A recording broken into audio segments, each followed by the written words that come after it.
Okay. Good morning for those who are watching this on the recording. Everyone else can see it. It is recording. Does that say, Eddie, does it say so on your screen that it's being Yes, recorded? yes, we were recording. Okay, we're recording. All right, so ready to begin. We have been talking about the issue of how Jews relate to non-Jews. And while we started with a responsa that talked about some of the disturbing issues that have been happening, particularly in Israel, in which there's been a denigration of non-Jews in some very right-wing circles in Israel, and then how non-Jews are not the idolaters that they were in ancient times. So therefore, our relationships to them, and starting in the Middle Ages, we saw that there were issues, that we're not as worried that the non-Jews are involved in idolatry, and our trade relations and our personal relations are at a different level. We also, last time, which I know was a few weeks ago, looked at this, talking about can non-Jews lead parts of a synagogue service, and this was from Hadar Institute, which pointed out that well, here, the real question is the universal and the parochial, and how the communal obligations are only by Jews, right? And there were some questions as to, well, what does that mean exactly and what parts of the service? And they even pointed out, we'll see this again, that there are parts of the service that are obligatory for Jews, and there are parts of the service that are not obligatory for Jews. The example they used was Kabbalat Shabbat, which is, after all, this new invention of a couple hundred years ago. And conceivably, a non-Jew could lead Kabbalat Shabbat. That's the psalms that are sung before the beginning of the evening service on Shabbat. But that might not appear, or not might not be something that we would want. So let's take a look at a very specific question. Now, first of all, why are these questions being raised nowadays? Why is this a big question? Well, there are more intermarriage, and there's more non-Jews attending service. Exactly. If there weren't so great numbers of intermarriage, and with non-Jewish families part of our congregations, there are intermarried families where, yes, the one does convert and then no longer is an intermarriage. But there are many families where one does not convert, and they come to our synagogues and they bring their kids to our religious schools. And sometimes they become active members of our committees or sisterhoods or men's clubs. Right. This is a reality. And so we have to ask a number of questions. One is on the ritual end. What is there anything ritually, anything that happens at services that non-Jews could do? And then there's also the, shall we say, the business end, membership. What sort of category do we have for a family where one is a Jew and one is not a Jew? Many synagogues have charters that say only Jews can be members. So if you have a intermarried family, does that mean that they get a single membership? Well, the people who are handling the business of the synagogue say, wait a second, they get a single membership, but they're really using the synagogue as a couple, right? So is that fair for the finances of the synagogue? What does that say? So we've got a number of issues that have been raised in recent years. And I'm going to start with a ritual one. I'll get to my sharing, screen share. Mhm. Okay. Is that share on your screens? Mm-hmm. I was just Yes. double check. Is it big enough? Yes. You Okay. can make it bigger. I just did. Okay, Yeah. how's that? Okay. Let's ask that question in general. Normal Shabbat morning service, let's say. Is there anything that a non-Jew could do to participate in that service?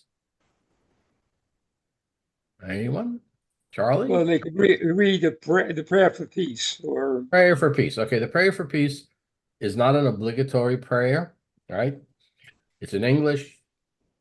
It's something that we add, has been added to our service. Sure. Okay, Charlie, anything else? um, I have to think about it. Okay. It's Can Yeah. somewhat I limited. It is. But they can't carry a Torah. They can't open an ark. They could participate in the bar mitzvah. The non-Jew can go up on the bema and not do the aliyah, but they could stand on the bema when the prayer is recited or whatever.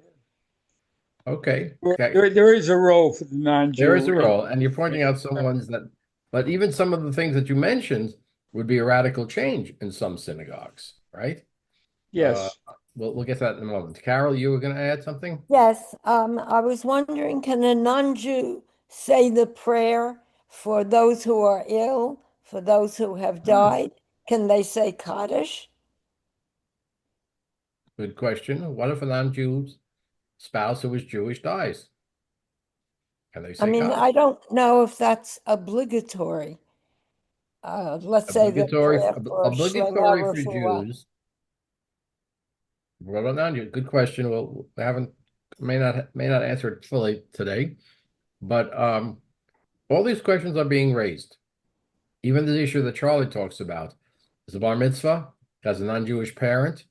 For them to stand on the bima while the Jewish parent says has an aliyah, is that acceptable? Well, some synagogues yes, some synagogues no. Well, I'm going to start here with a very specific one. Non-Jews opening the ark. We're not talking about handling the Torah. We're not talking about having an aliyah. And we're not talking about a prayer that is obligatory for Jews. So this lands in perhaps an unspecified area. Also, as we'll see, and there are two explanations for this. If we look at the traditional codes, and we will in a moment, there's an absence of talking about this. Now, there could be two reasons for that. Why wouldn't the traditional codes be talking about a non-Jew opening an ark?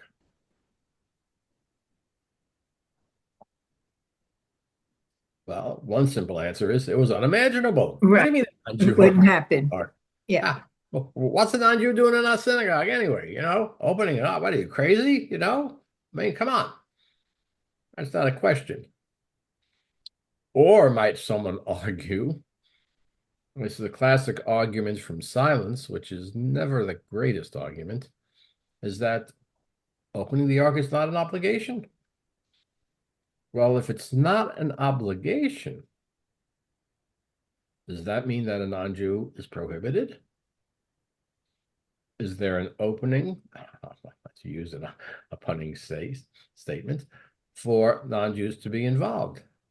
Interesting question. So let's take a look at how we take a look at two statements from the conservative movement about this question. Now, the first one, 2013, that's a while ago already, 13 years. Now, it says it was approved. Yeah, I have a question about that. Yeah, 8 in favor and 12 opposed. How could That doesn't sound like a majority, does it? no? Okay, here's the rule. So you got to know a little bit about the rules of the Committee on Jewish Law and Standards. 25 members. Any opinion that gets at least 6 votes is considered to be a valid opinion. The attempt here is to say, we believe in diversity, right?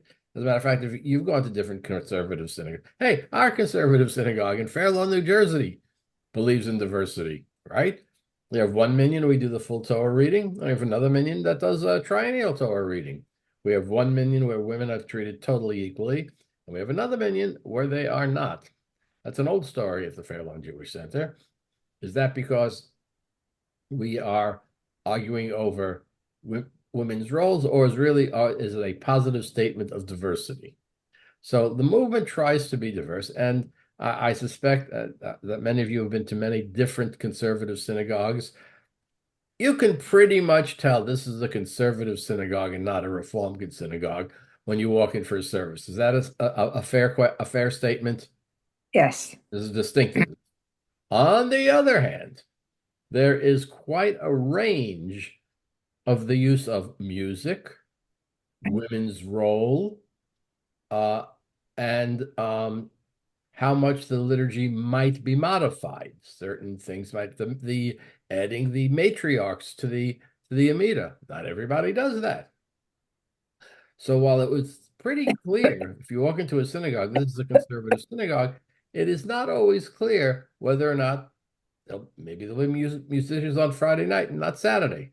Maybe there'll be both. Maybe there won't be any, right? Maybe women will be a very prominent role in the clergy, in the liturgy, or maybe not. Maybe they'll say the patriarchs, maybe they won't.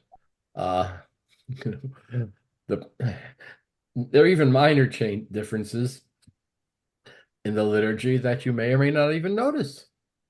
So we like to think of ourselves as a movement, and this is, by the way, I will point this out, has been a very important question, especially the question of intermarriage. How diverse, how wide a tent is our movement? We're right in the midst of trying to figure that out. And there are a lot of voices that are trying to figure that out, and even a commission that was set up. But let's take a look at a simple issue. Why would you want a non-Jew opening the ark? Oh, if it's a bar mitzvah parent or an afroof or something. Well, an afroof, I don't think a rabbi, I don't know.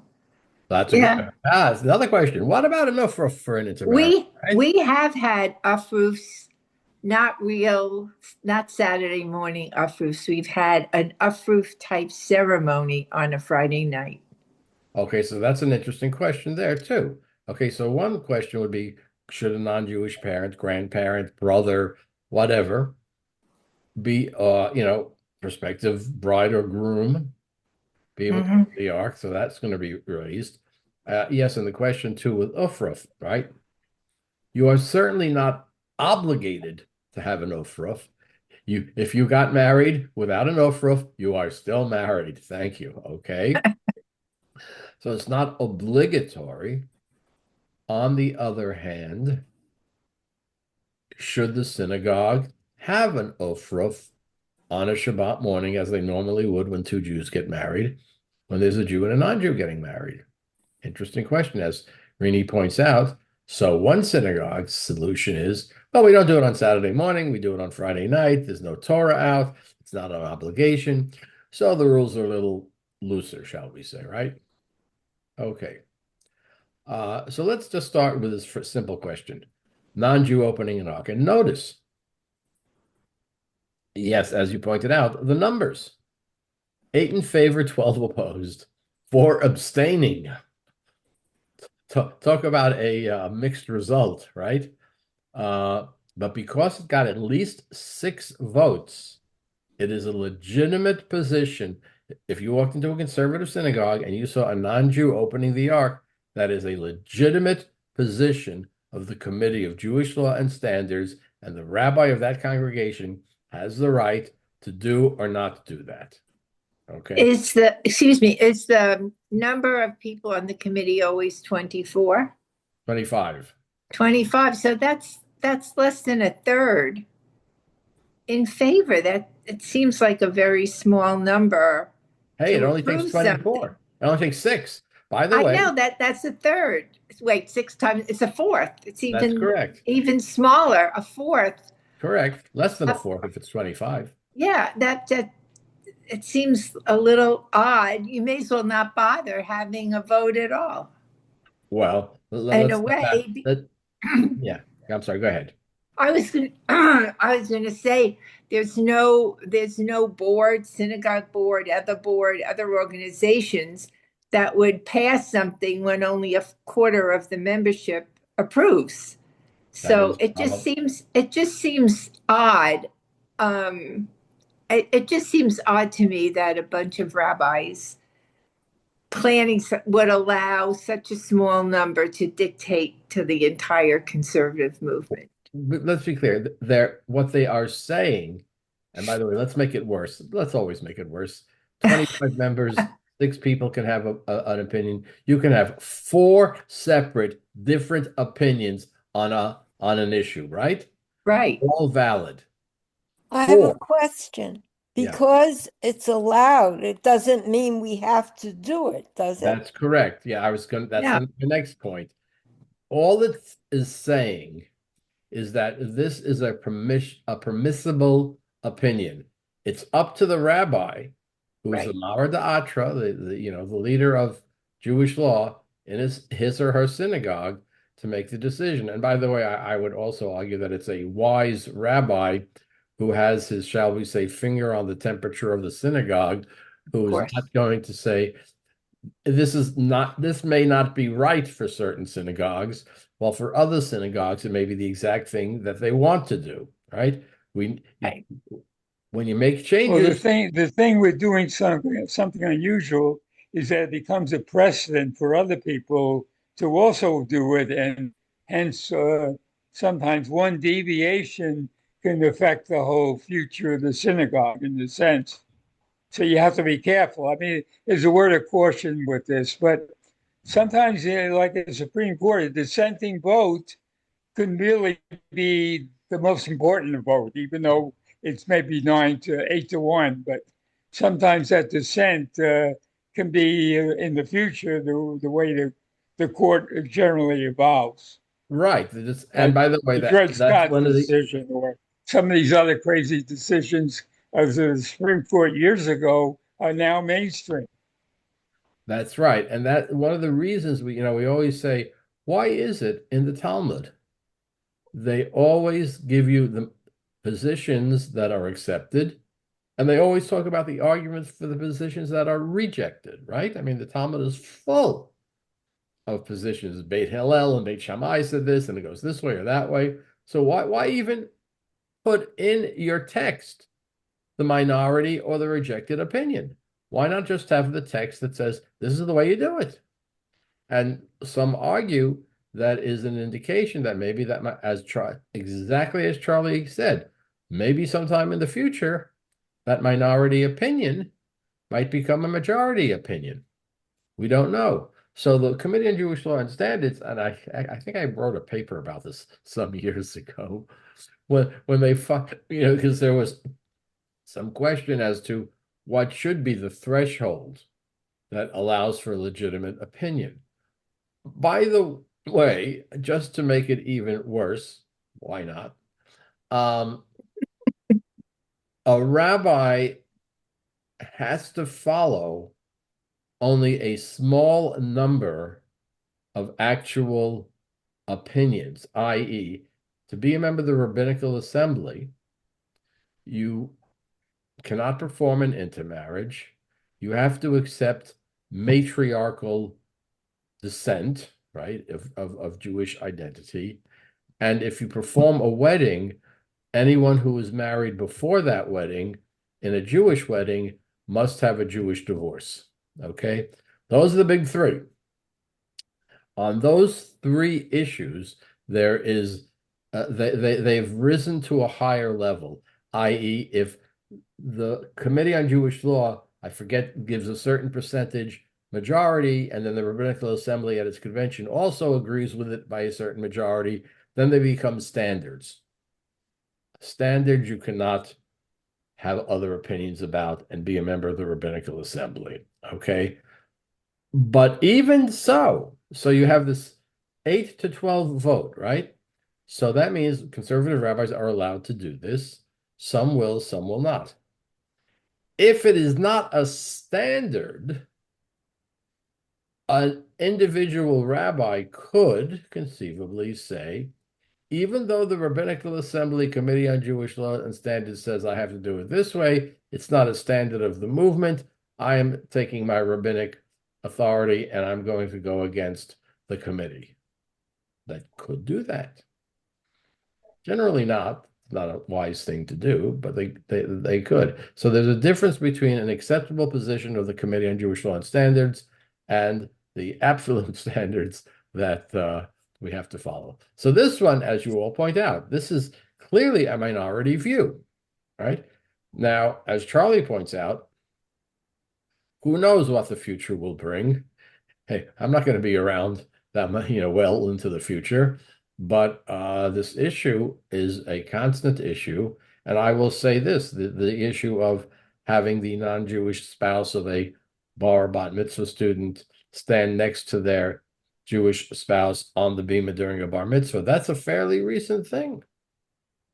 I would say most of my colleagues probably did not do that not that long ago. And I'd say nowadays, most of us do. And Charlie, also, you want to make, I always like making things more complicated. Okay. Can we make things more complicated, Charlie? Sure. That's fine. No problem. Okay. I don't do it anymore. Okay. Our congregation is going to have a new rabbi. Some of the rabbis who are there have been there since I retired have had very different opinions about certain issues of Jewish ritual. So what does the new rabbi do? Follow what I did, follow what some of the people in between did, or follow what he wants to do, right? So that will be an interesting, Charlie, you know more specifically about some of the things I'm talking about, right? But you know that there have been variations from my practice since I retired. So we'll see. As you also point out, very often once a liberal position has been instituted, it is hard for an institution to go back on that. I could see that. It becomes, this is the way we always did it, right? I can tell you the number one issue is going to come up. What is that? You want to accept people on Zoom for a minion? Right. Oh, yes. I refuse to make it.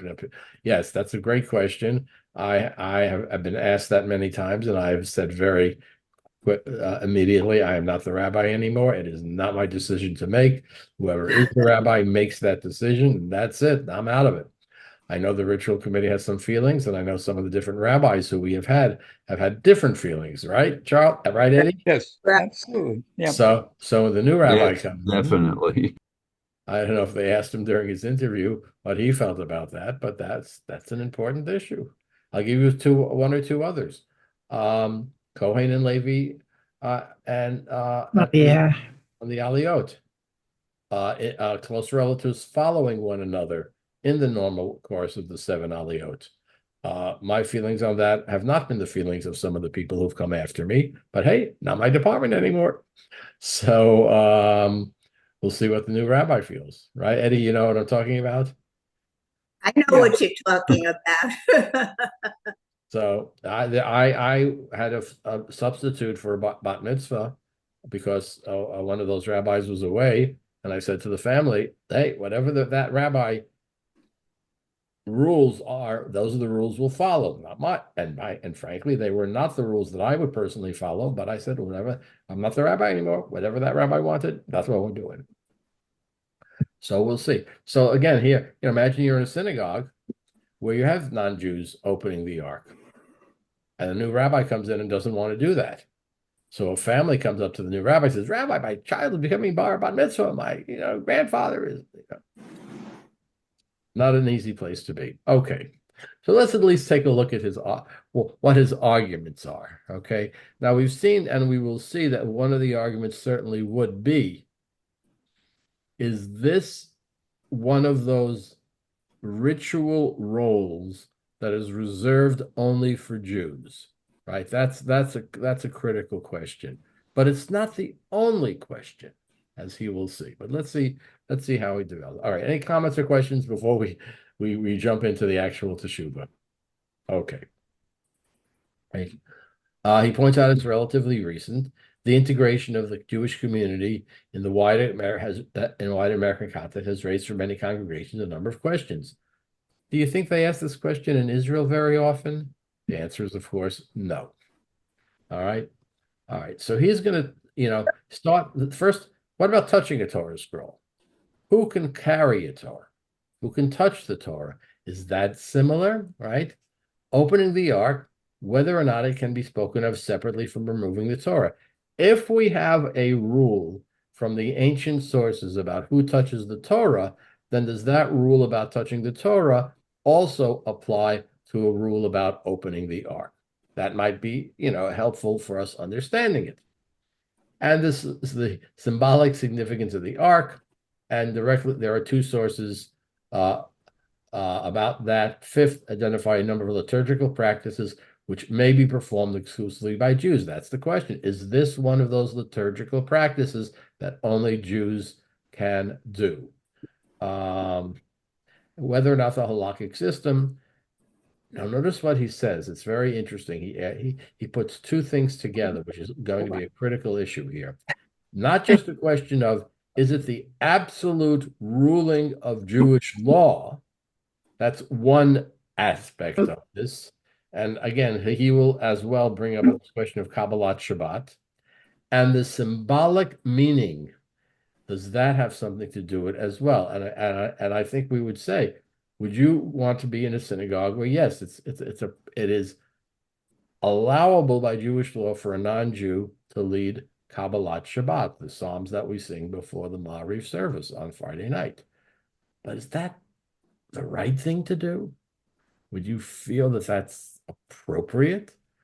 How about using that rule so that women can lead Kabbalat Shabbat? Would that be the same or different from non-Jews leading Kabbalat Shabbat? Because you're basing both of those questions on the assumption, which is true, that Kabbalat Shabbat is not obligatory for Jews. Right? Follow that logic. Okay. So we got a lot of things, got a lot of balls in the air, shall we say? Okay. Okay. So first he starts with touching a Sefer Torah. Okay. First we realize that someone leading the services must be a Jew 13 years old, right? That's the whole issue of bar bat mitzvah, right? They can lead the services because they become, we know that. Okay.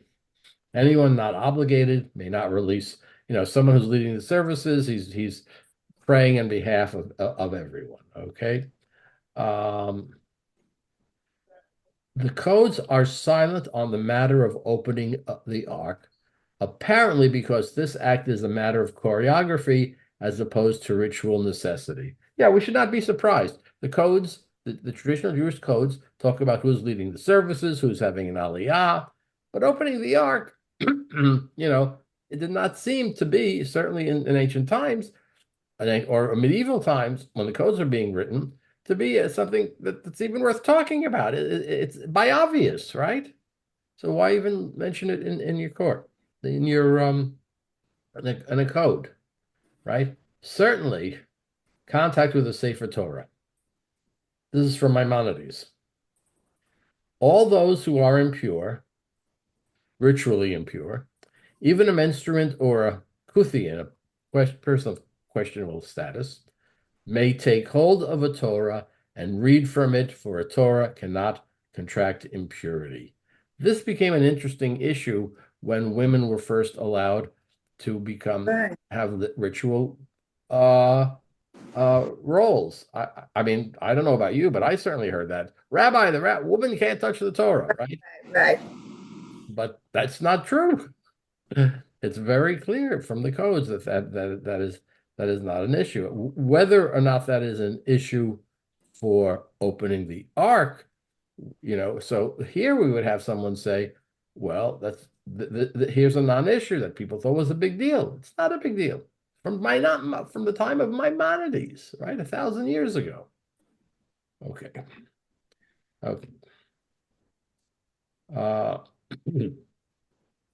He says nothing about Maimonides of someone, opening the ark. No surprise. Maimonides would forbid a non-Jew from taking hold of a Torah during a service at well. He says it appears likely because, again, what would a non-Jew be doing even thinking about this? It just seems logical. Okay. All right. I'm going to go down. Opening the ark is of lesser halakhic import than leading a service. Okay, so here's another question.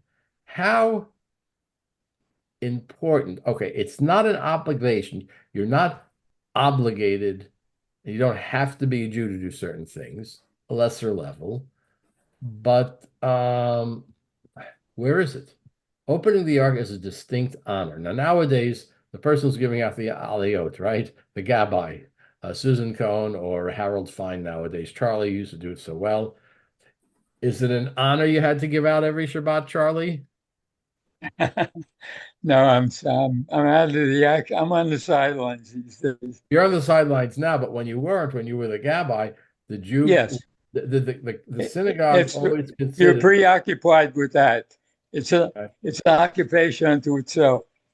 Right. And for the high holidays, having someone open the ark on Yom Kippur, that's a big deal, right? Absolutely. Right. Right? We're not Yeah, arguing whether it's absolutely. religiously obligatory or not religiously obligatory, but certainly in today's synagogue, opening the ark, that's a serious thing, right?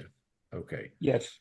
But is a serious thing restricted to Jews? That's the second, we would ask that question as well. Okay. Now, the honor of opening the ark exists in medieval and modern sources as a distinct act. Nevertheless, it's mentioned, but no requirements, which again may just be a reflection of it's just not a question. Okay.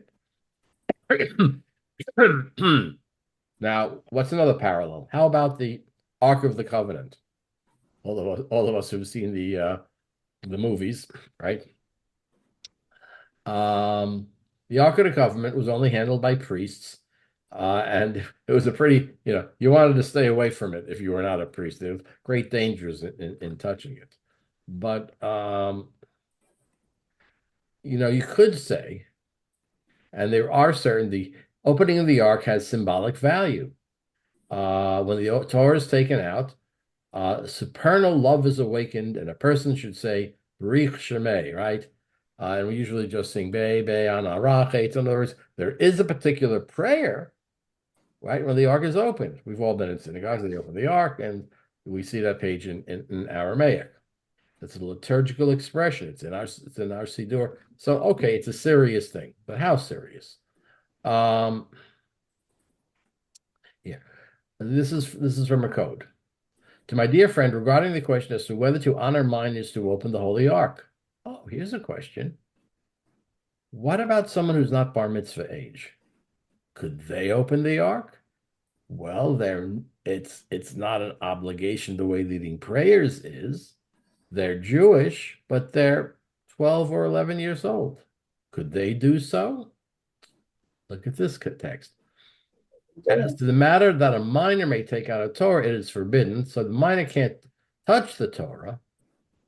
I know as for to open or close it, I know of no prohibition.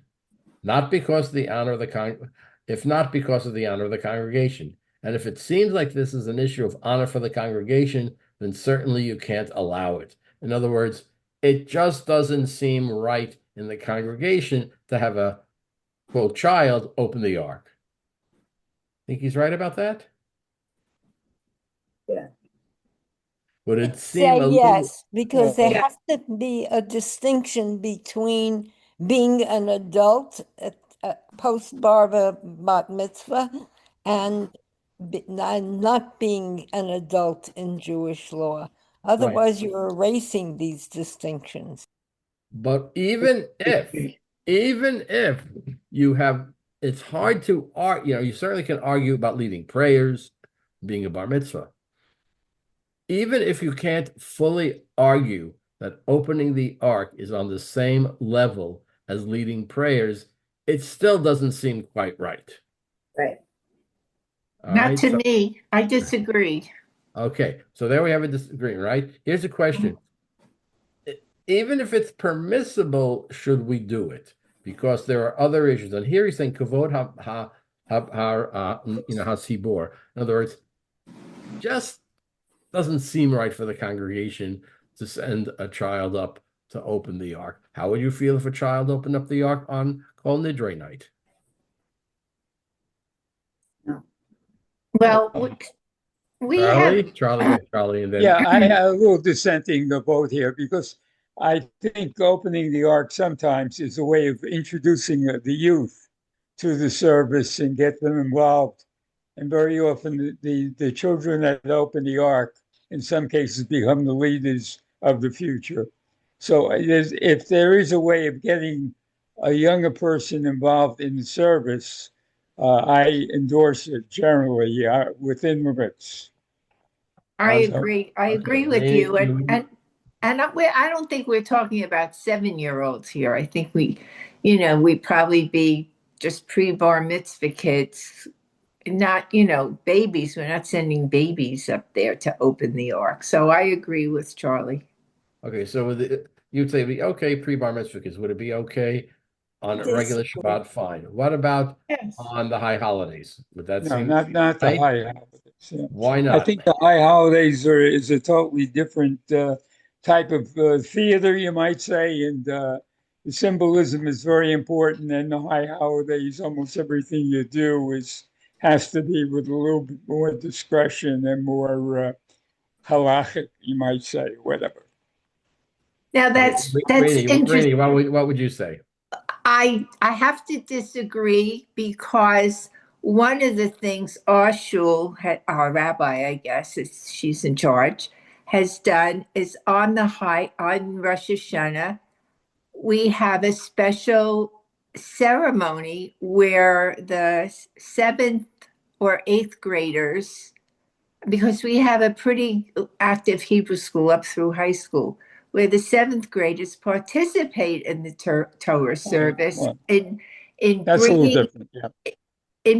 something down. I mean, they make it a whole big thing with the kids. So if we said the kids can't participate in that at all, then Well, that they're in Hebrew school. If they can't use that knowledge or come to shul and be encouraged to participate, then we lose them. We have kids, of course, singing in Keloheno and Adon Olam, yeah.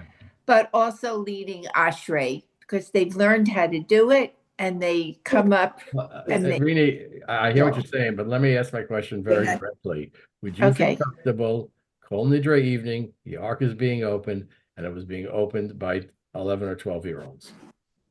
I don't think I would mind, depending, if they're random kids or active kids who always come to shul. Okay, Carol, you've had made some statements. How would you feel if that happened? No, I disagree. I think there has to be a reward for being and becoming publicly a bar mitzvah. And that's one of the things you can do as a Jewish adult.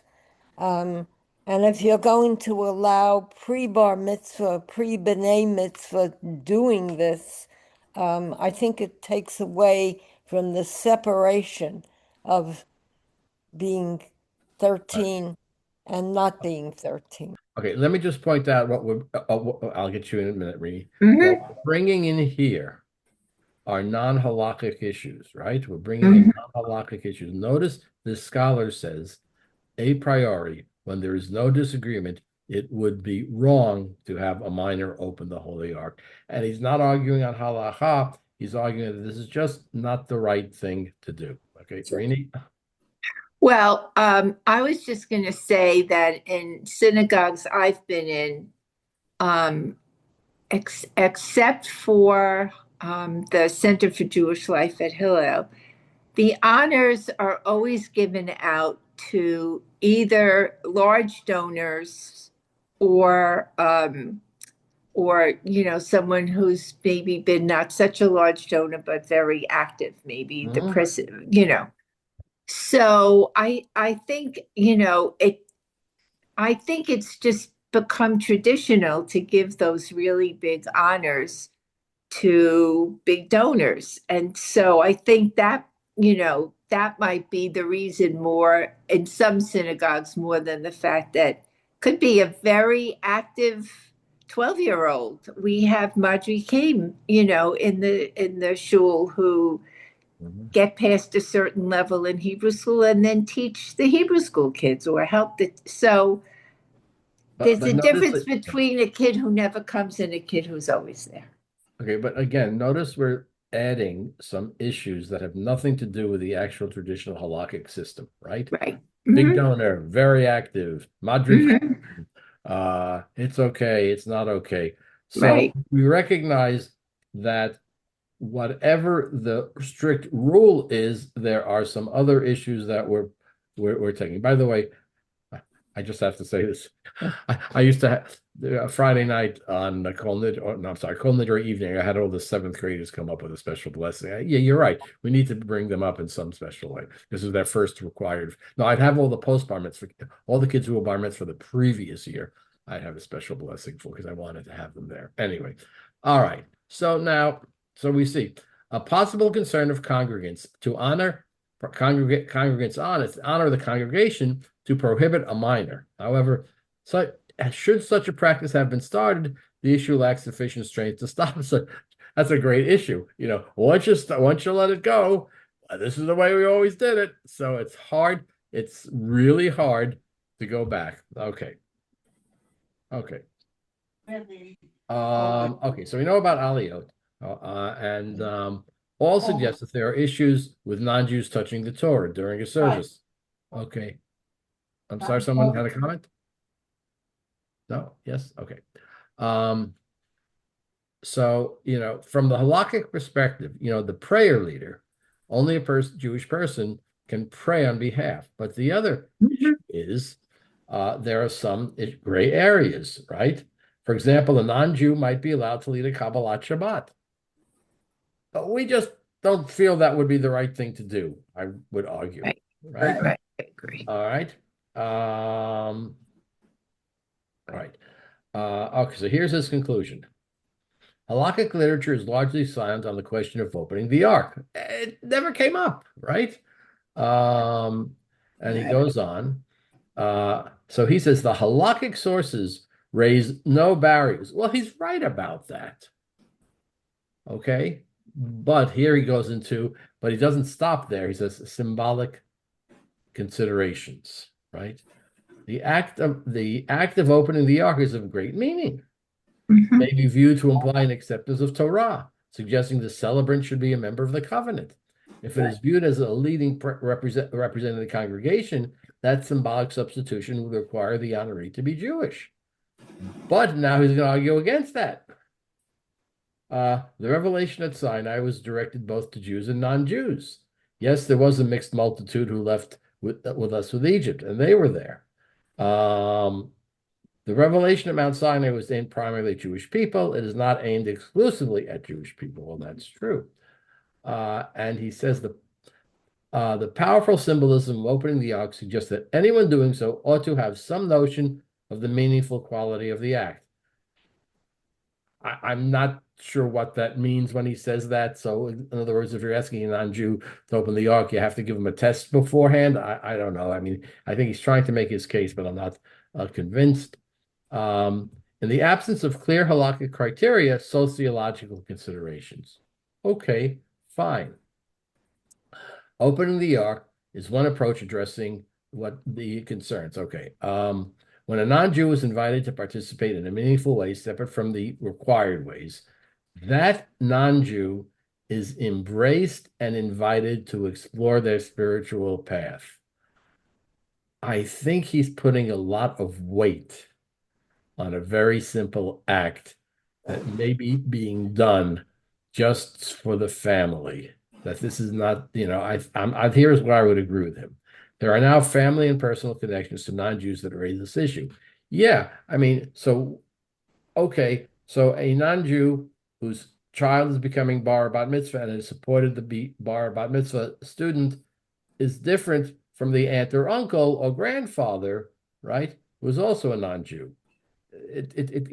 I think it gets murky. Here's another question. Further, extending this honor may encourage some to feel more safe in choosing to convert to Judaism. This is a real interesting question. Someone's thinking about converting to Judaism. Should you want to include them in this? Or should you say, finally, when you finish your conversion, then you can do it, right? He's arguing the former. Right? And here's his, the halakhic, symbolic, and sociological favors. He argues in favor of an option for non-Jews. The symbolism of the honor and its connection to Revelation suggests including non-Jews who were also traditionally said to be present at Revelation. But now he talks about for some communities, this practice would be a good way to send the message of welcome, though other places may need to find other paths towards this goal, right? So he's also, hedging it and saying it's okay for some. The honor should be done in a meaningful way. Ushers ought to instruct the first-time recipient of this honor that it symbolizes revelation and encourages the congregation. I don't know about that. I think the person giving out the honors is too worried about getting everybody up on the bema rather than to start to talk to the person who's opening the ark. By the way, you're opening the ark. Now, I want to explain to you, I that's one of these, things that doesn't impress me very much. Okay, let's take a look at the official, another response to that. I may have enough time to do this. Where is that? Yeah, I know where it is, I think. It's here it is. Okay. So after Rabbi Booth's teshuvah was got 8 votes, the people who voted against it wrote their own paper. So at night, 2013, as a dissent, the dissonance of a non-Jew opening the Aron Kodesh of the Holy Ark. Okay. So he says, we recognize there are non-Jews who are valued and welcome guests, but not limited to friends and family. Okay. It is indeed appropriate to acknowledge their presence, i.e., they're just starting by saying, yeah, we got a lot of non-Jews who come to services, we should be welcoming to them. And then he says, as an approach to Jewish practice, some would say that the absence of a prohibition, all is permitted. Others would say in the absence of a permission, all is prohibited, right? In other words, if it's not in the codes, the unspoken assumption was that non-Jews could not do that. Well, some people say, well, it's not spoken in the codes, is because non-Jews couldn't do that. You could argue either way. We feel that each new question must be addressed on its own merits and implications. Our contention that considerations of liturgy and service are essential. Our communities regard opening the ark as a significant honor, one which enables the reading of the Torah and which is perceived by the congregation as a public act on behalf of the congregation. Notice they're adding things that are not in Jewish law, but that's the way it's seen. A non-Jewish volunteer, remember the congregation or synagogue staff, might open the ark at another time as part of their duties, dust off the Torahs, I guess, and be appreciated for doing so. But carrying out the same action as part of the liturgy carries a very different valence, okay? And here, we identify with the Israelites who were, in ancient time. Each act of opening the ark, preparatory to removing the scrolls and preparatory to permitting the scrolls, is imbued with symbolic meaning that affirms the eternal connection between the Jewish community of worshipers, the Torah, and the Brit covenant forged in God's bestowing Israel's acceptance of the gift of Torah.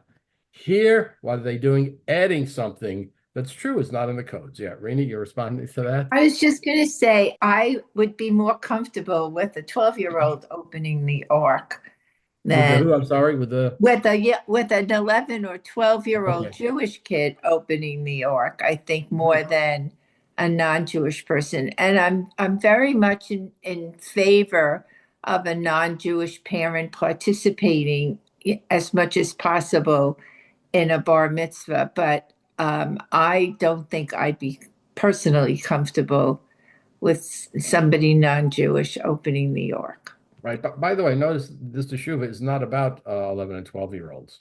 No, Right? I know. Yeah. It's about non-Jews, but we it- were talking about yeah, kids but opening yeah, the yeah. ark before. Right. So you would agree with the paragraph we just said that whether or not it's mentioned in the codes, there is a serious symbolic message Right. that accompanies opening the ark, and we can add that to our concerns at that part of the service and who does it. I Okay. think anything concerned with the Torah is an important part of the service.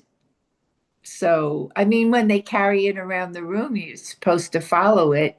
I mean, with your body, you're not supposed to put your back to the Torah. So, I think that's what I was taught. Yeah, And many people follow that, yes. yeah, and so anything opening the ark or dressing the Torah, anything to do with the Torah, to me is should be done by a Jewish person. Right. And now here's another point he makes. A person who is not Jewish is not included in the covenant and might have a wide range of relationships to it. A non-Jew attending the services, respectful, supporter, outsided, but might be a member of a Christian group which holds that their faith reflects a new covenant, which supersedes the Jewish covenant, and would be doing so in a spirit actively antithetical to the intent of the ritual.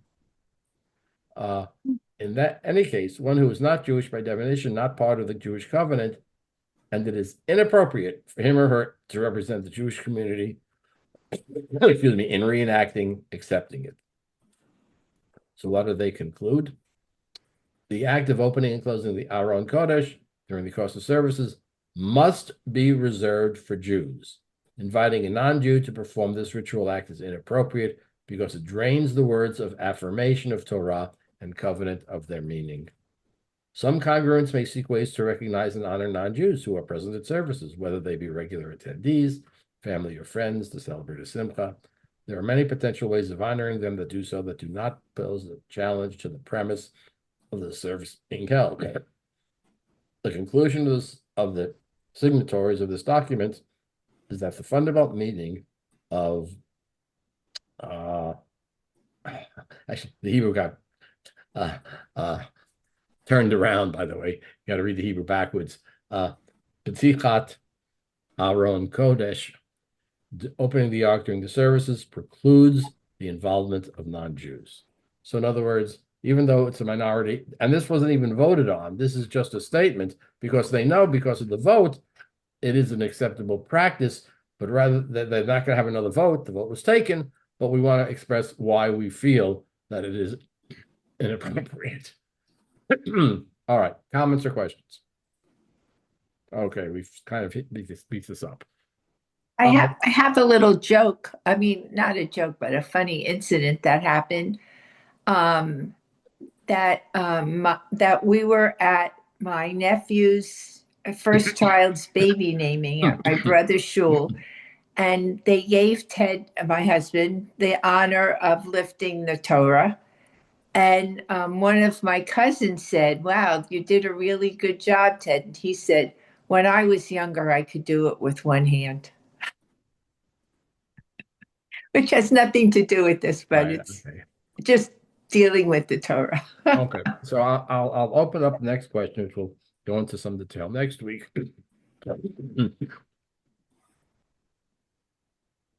Membership.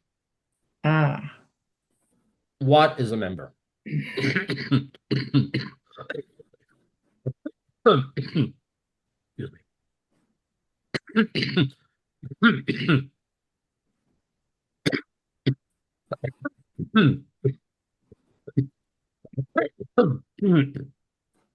You ask a rabbi, how many members does a synagogue have?